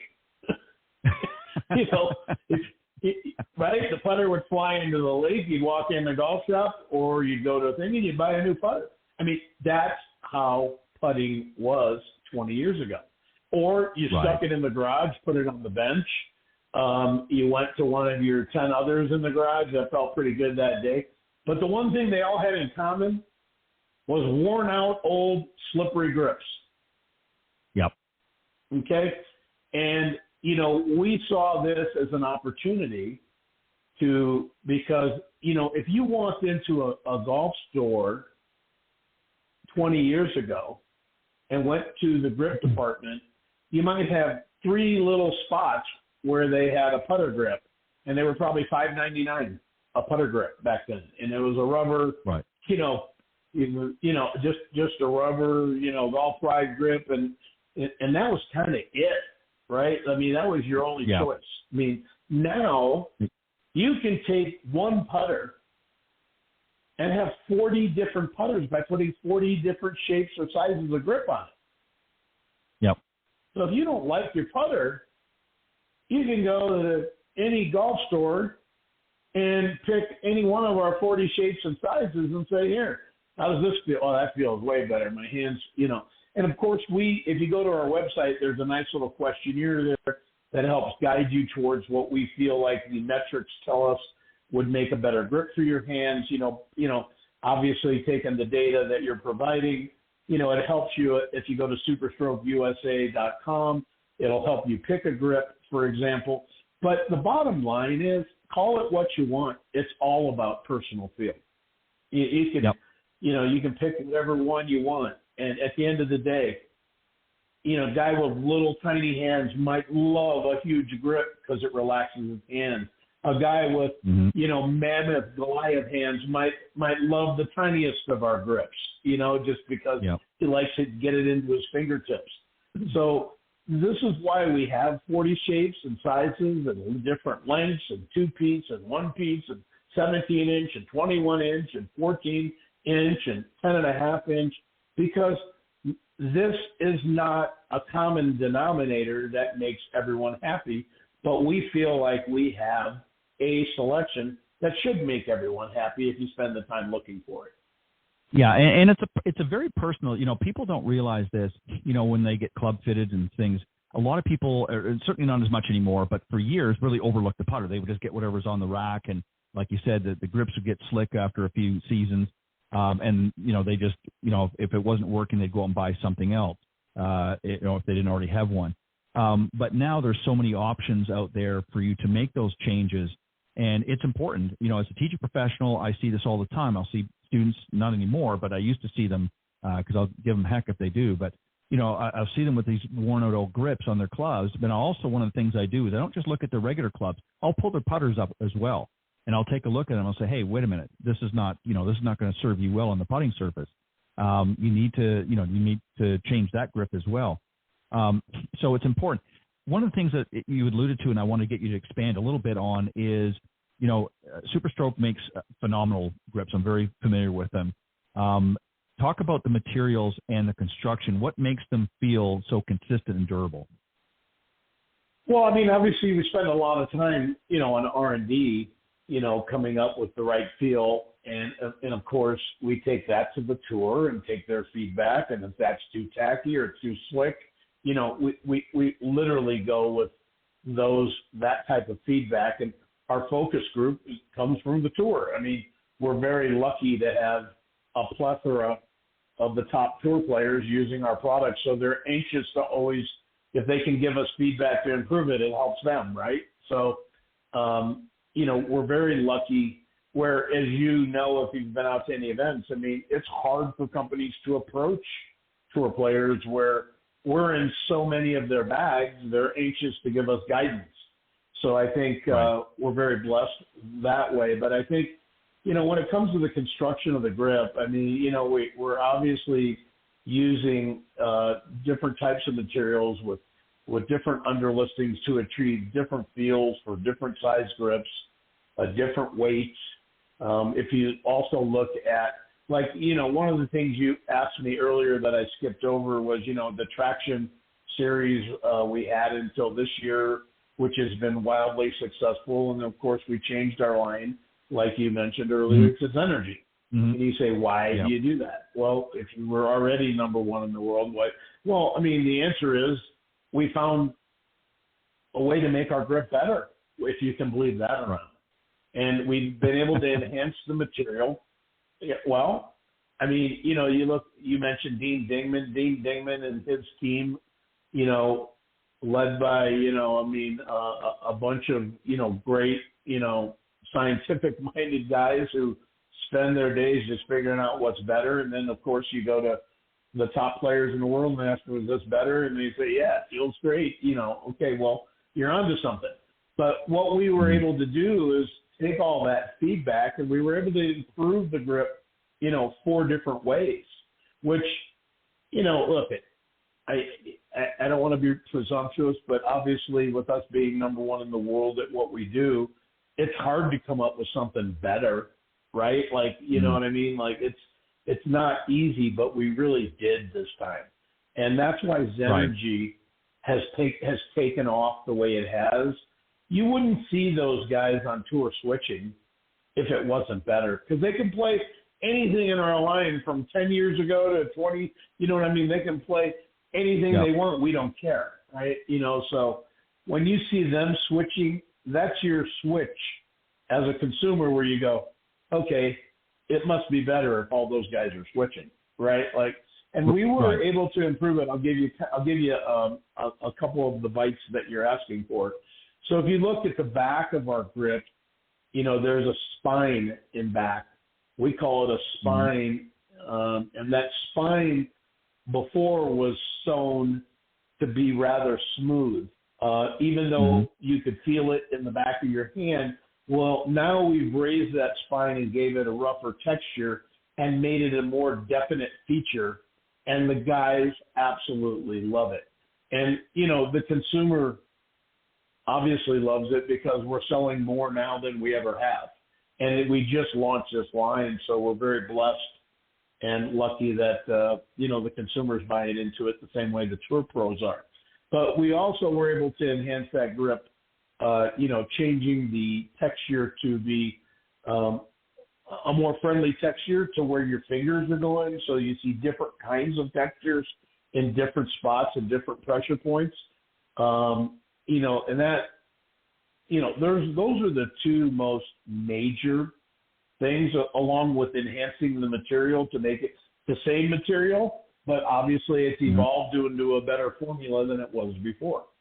So, literally we've just had a crazy successful launch with Zenergy. We would have never dreamed it to be so successful, but it's been, we've been very lucky and blessed.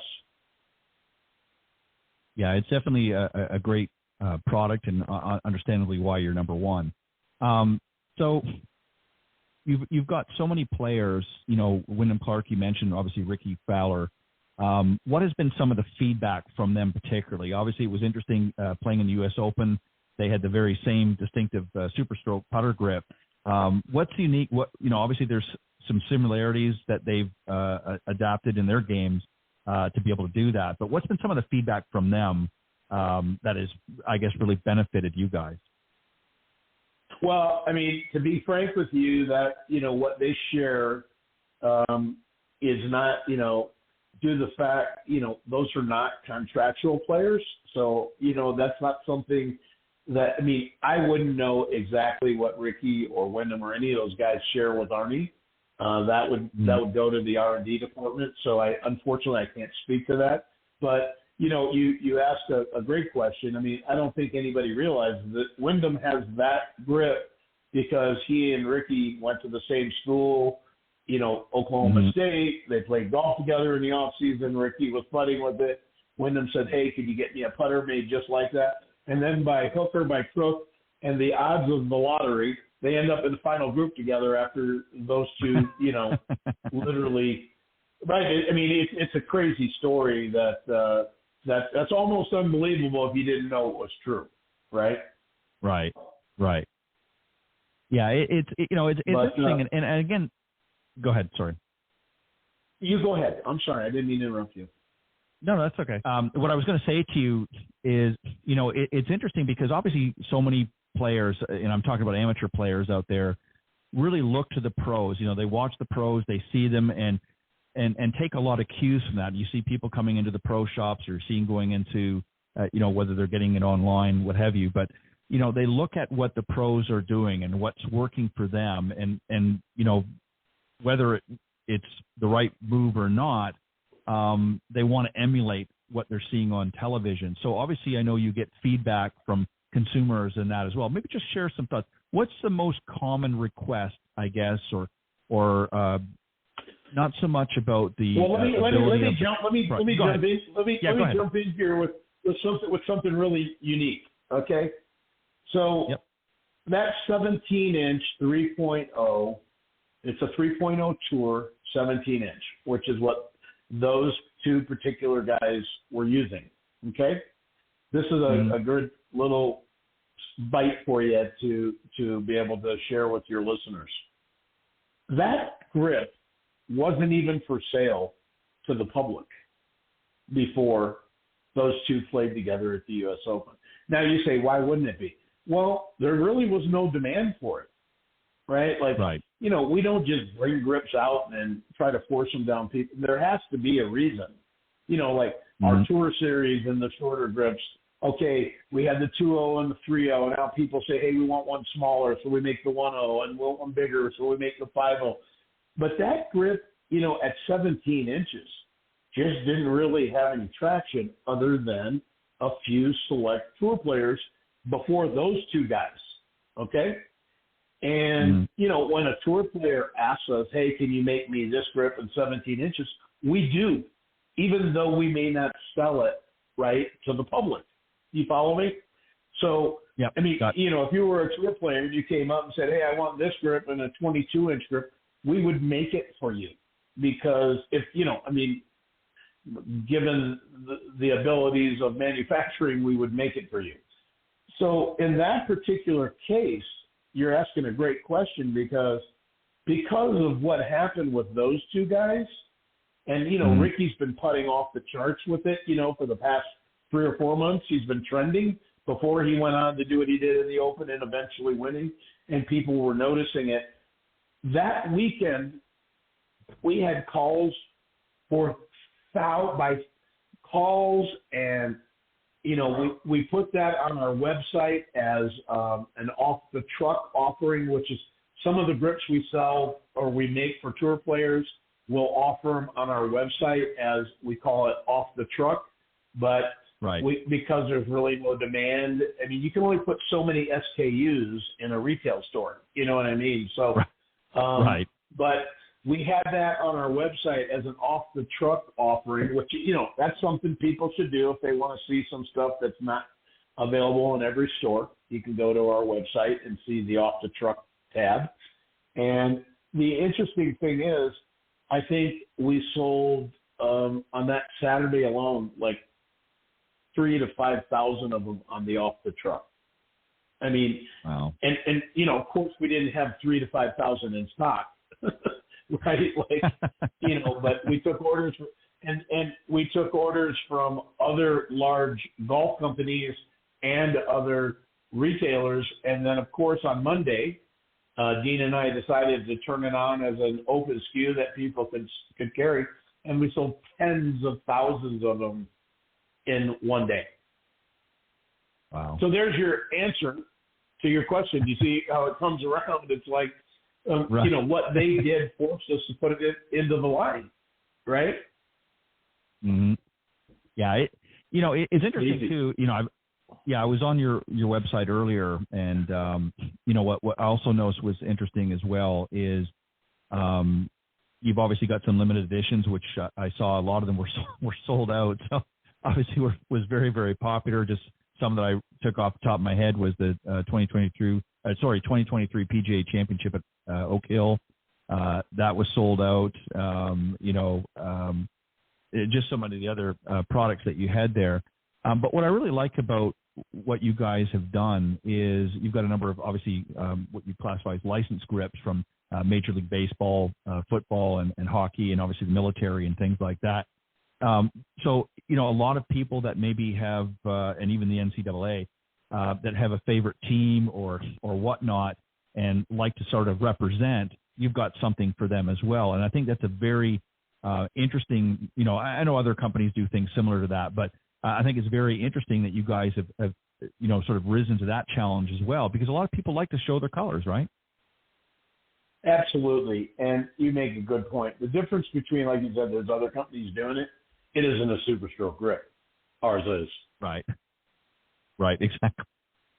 Exactly. I mean, it's the same grip, like you said. I mean, if you get the same size and shape, Tommy's playing with, then you have it, but it may say Chicago Bears on it or Dallas Cowboys. Yep. Or, I mean, we've got obviously a license to do that, and you can get those also at most of the retailers, that sell our product. And if not, you can get it off our website. But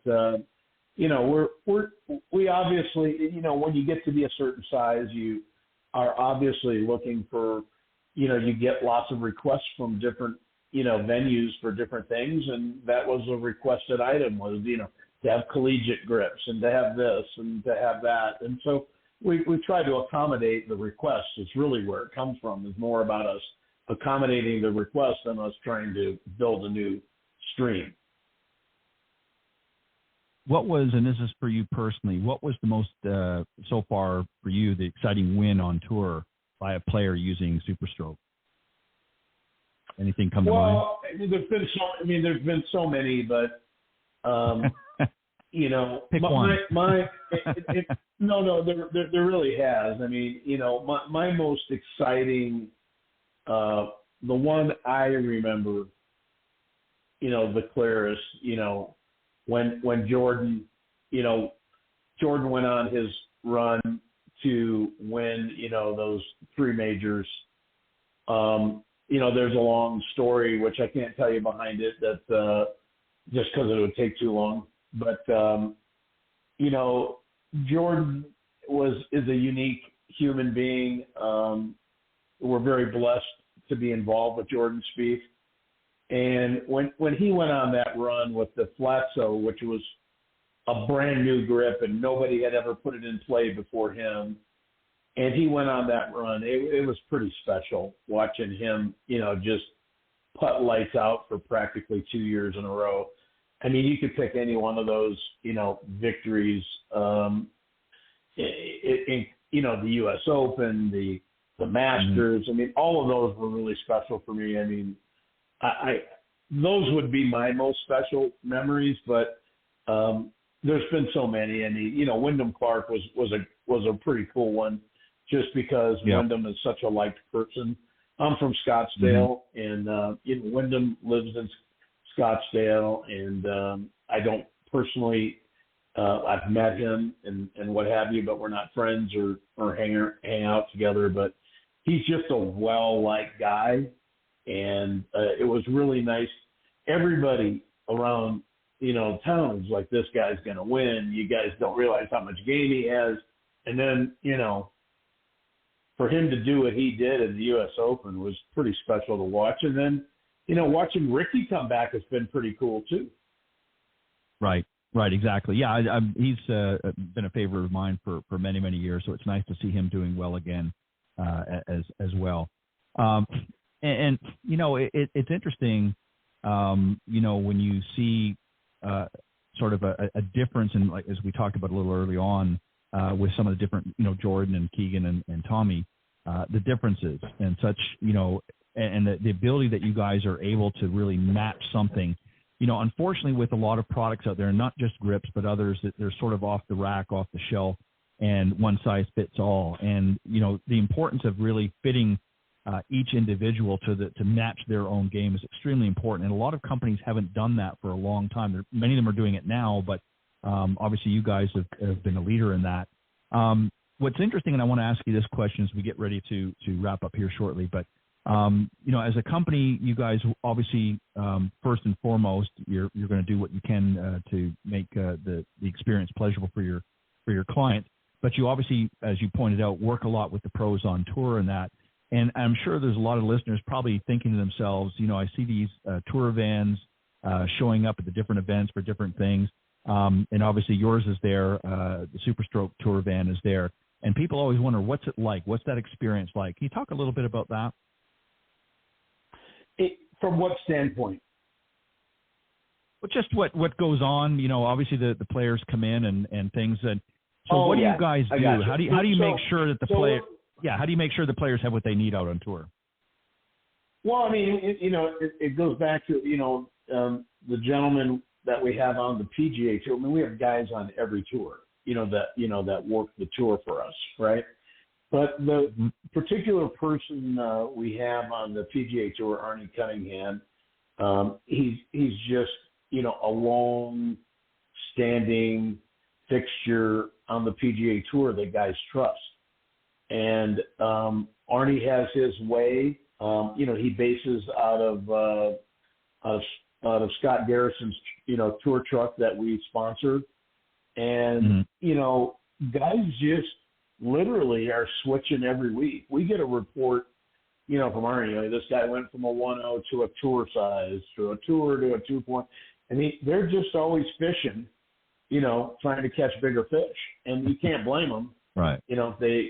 If you saw the reports of how many times people change, I mean, you'd be shocked. Guy goes out and wins a tournament, and the next week he changes grips. It's like, what are you doing? But right. Obviously he thought, he thinks he's onto something that'll help him, correct his stroke or make his clubs feel better in his hands, because it is an ongoing experience. But, I've spent not an elaborate amount of time, but enough time out on tour with Arnie and helped, garner that process along a couple times with him, specifically at the Phoenix Open. I go out and share time with him and support him. And it's a unique experience watching these guys work through the series of how they want to work through a new grip. It's pretty crazy. And yet if you're not there to take care of their needs at that moment, you're done. You know what I mean? It's like they need immediate gratification right. or immediate nullification. They make that move, it doesn't feel that way. Okay, switch it back to the other one. You know what I mean? Like it can go either way. But the bottom line is, if you don't have it there and have that plethora of different sizes and shapes to be able to back it up with, which is hard to do. I mean, it's expensive to have 40 different shapes and sizes, and, thank God the people support them all. But, that's why you don't see many people. It's not really affordable unless you're doing a lot of business. Right, exactly. What is some of the, and you obviously see a lot of the numbers and the stats and things like that pertaining to your products and that. What are some of the more popular, like for instance, obviously there's certain products that are more popular than others, but are you seeing certain trends? Like as an example, you've got a standard length and an extended length. What seems of those two, what's the more popular? Is the standard still pretty much the standard, no pun intended? Or are you seeing more of them? Basically standard, the standard's like, 10.5 inches roughly, right? Right. And that's by far, we make, what is that, 25, 30 different sizes of a standard length grip, different shapes and sizes of it. When I say sizes, I mean, large, small, medium, and there's different, setups where you got Fatso, Tour, Pistol. So, there's the trends. We have, like you said, a 5 or 6 top selling SKUs, but those other peripheral SKUs, even though they're not our top 5 or 6, probably still outsell other companies. You know what I mean? Like, right. So we sell a lot of different shapes and sizes, even though, like you're saying, just to give you a few of the main ones. So like the Tour 2.0 and 3.0, the Flatso 1.0, which is what Jordan uses, the Pistol Tour and the Pistol 1.0 and Pistol 2.0, those were all widely used on the Tour. Now the 17-inch, the wrist lock, we may have named off 7 that are top sellers for us. Wow. Amazing. And they all sell a lot, right? Like they're right. Go ahead. Right. No, of course, I have no doubt they sell a lot. It's just interesting, because you see, and I hate to use the word trends, but you'll see for a while, pros will, you might see a few pros moving in one direction, and then all of a sudden you'll see, and I imagine you guys obviously see this when you look at your stats, but you'll see a player or 2 players come out, and they're making some changes, and obviously ultimately having success. So you'll all of a sudden see. Do you see a lot of that happening as you look back over the last few years where, and I guess obviously this is why you've got, 40 or so different options, but where, players will sort of trend together, like blocks of players, if that makes sense. They'll go to one direction, one season, and the next season they're kind of filtering back, almost like how you would have with clothing and things where, the styles come back. Do you see that kind of thing happening at SuperStroke as well, where people will trend in one way maybe for a season and then they start to trend, or is it much faster turnaround than that? No, I think most of what you see from us is kind of a standard out there. So all of those shapes and sizes are known by all the players, and they know they can rotate within them and try all these different things. But to agree with you, on one point, like you just see this 17-inch 3.0 thing come out of nowhere. So now you've got, right. You probably had 100 different tour players between the different tours all run out and try that 17-inch grip because you just saw 3 guys win with it over the last 4 weeks. I mean, it's like, right. I mean, it doesn't take rocket science to say, maybe I should see if that feels good to me too. Right. Well, and that's what I'm getting at. Yeah, that's the point I was getting at is do you see a lot of that happening, players where, a couple of players, 2 or 3 players will go out and have success with a specific product of yours, and then all of a sudden it starts to trend until the next one that somebody, 2 or 3 players, grapple with and suddenly have that. And I was just curious to see if you've noticed that as well. And obviously that has worked very well for you guys. No question. After a big win, you'll see guys gravitating, even if it's 2 or 3 guys gravitating to a size that was just used to win. So we see that a lot. The numbers are always a spike the week after a win. They obviously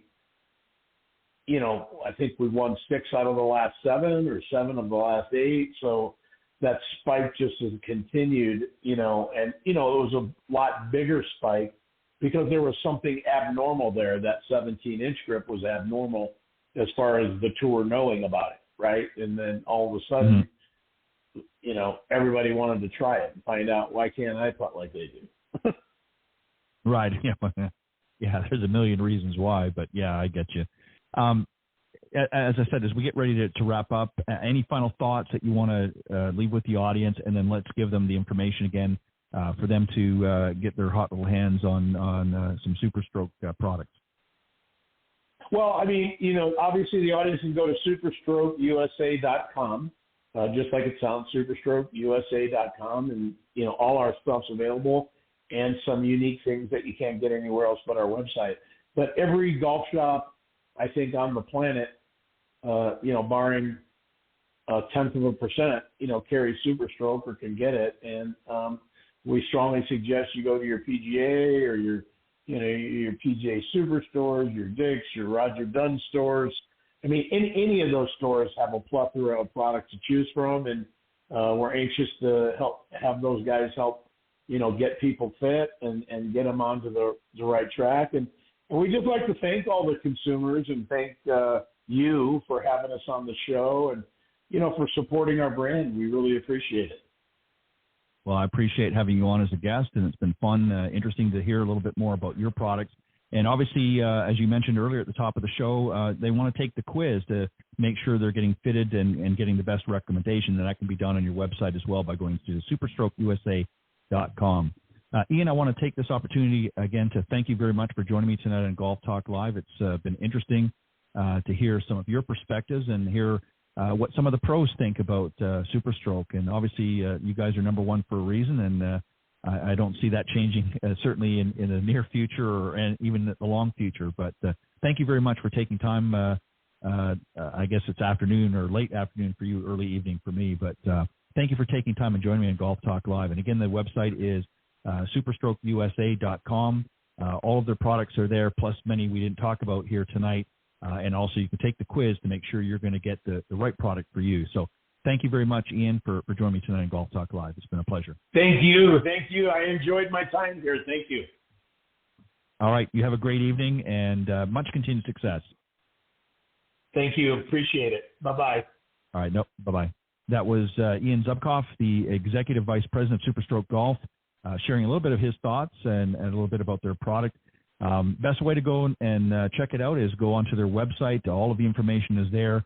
Lots of other things, as I said, we didn't get a chance to talk about. It's just too much to be able to get it into this time. But go and check out not just the grips. They also have grips for clubs, not just putter grips, but club grips as well, and get a little bit more information about off-the-truck products as well. But they've got many different options there. And check out, if you've got a favorite team, whether it's a baseball, hockey, football, whether you're a military or maybe NCAA team, and you're a big supporter, you might want to think about getting some grips to support your favorite team. But all of that's there, and some information about some of the pros that they're working with as well. But anyways, check them out at SuperStrokeUSA.com.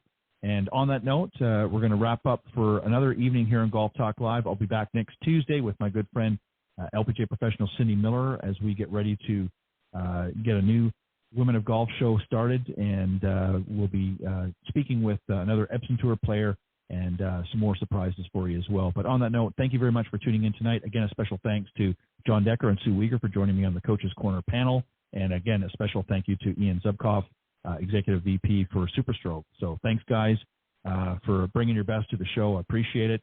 And I'll see you next time right here on Golf Talk Live. God bless everybody. Thanks for joining us. We hope you enjoyed this week's broadcast of Golf Talk Live. We'd like to thank this week's Coach's Corner panel, and a special thank you to tonight's guest. Remember to join Ted every Thursday from 6 to 8 p.m. Central on Golf Talk Live. And be sure to follow Ted on Facebook, Twitter, and Instagram. If you're interested in being a guest on Golf Talk Live, send Ted an email at ted.golftalklive@gmail.com. This has been a production of the iGolf Sports Network.